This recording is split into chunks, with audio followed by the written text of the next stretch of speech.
short. So karon kay magkuan ta aning sample code about ni siya sa airline seating allocation. So natay gitawag diri ang atong kuan. So mo na ato ang module name. So next, so natay kuan diri nga dim revenue as decimal equals 0. So kani siya mo na siya ang ato ang diri ta maka-initialize it. So ato siya initialize sa 0. So next kay so naatay gitawag diri og classes. So mo na siya atong gikuan sa atong each element sa atong tuples. So diri ang kanitong submain so mo na siya ang atong kuan starting point. So next, so ang revenue class nato diri kay diri ta mag-calculate sa ato ang sa atong mga number sets per row. Well, so diri ta mag-start sa atong looping, so magkwanta diri sa while statement. So ato i-kuan diri, so i-console write that, so mag-select ta og for example atong i-select yung una, so ang first, then second. So ato kaning kuan sa atong 1, so naay gikuan yung first, ang 2 business, 3 premium, and 4 economy. So mukuan ta diri, so mo 0 to exit. So dim choice, so mo na gi console ato ang kuan, so ika select nato sa first, so i-read basahon na diri sa ato ang kuan tong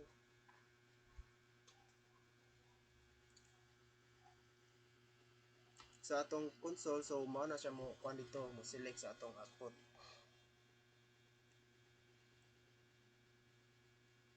So diri ta sa if, so if choice equals 0, then exit while.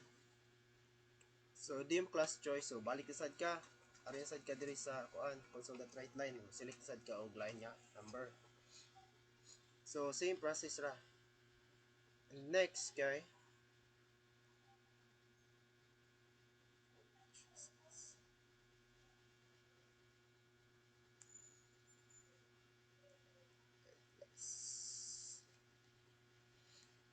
yes.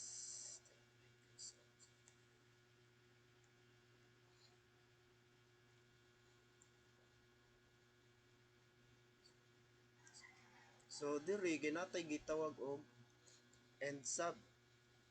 So kaning end sub mo ni siya ang atong kuan sa atong book sets. Mo ni ang nag kuan sa atong sets nga atong gipang select sa first.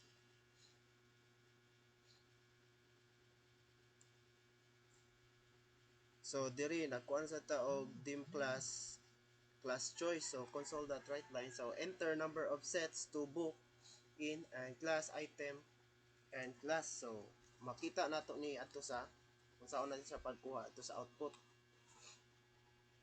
So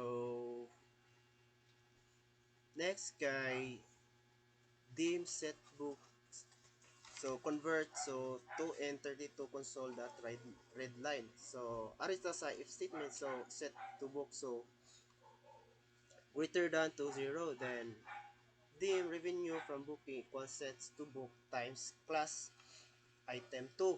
So aton siya ikuan, so console.writeLine, so sets to book and sets book in. So ato ipa try og run atong sample code.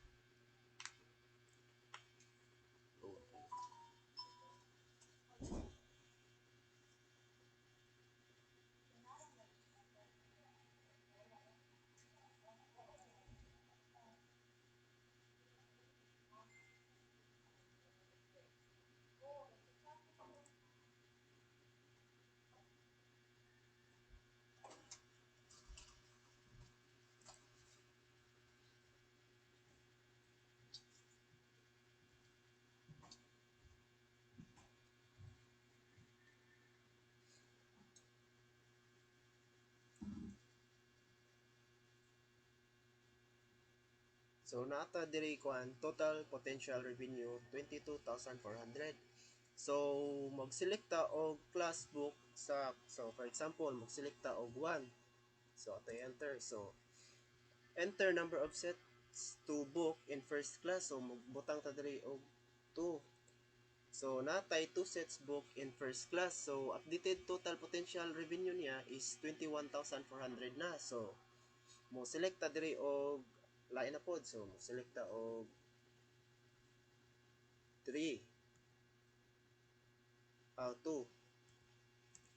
So enter number of sets to book in premium class. So sa atong premium class mo butang lang ta og 3. So na siya 3 sets book in premium class. So iyang updated total potential revenue is 20,350. So magbutang ta og kuan diri. So 3. So kuan sa tag 3.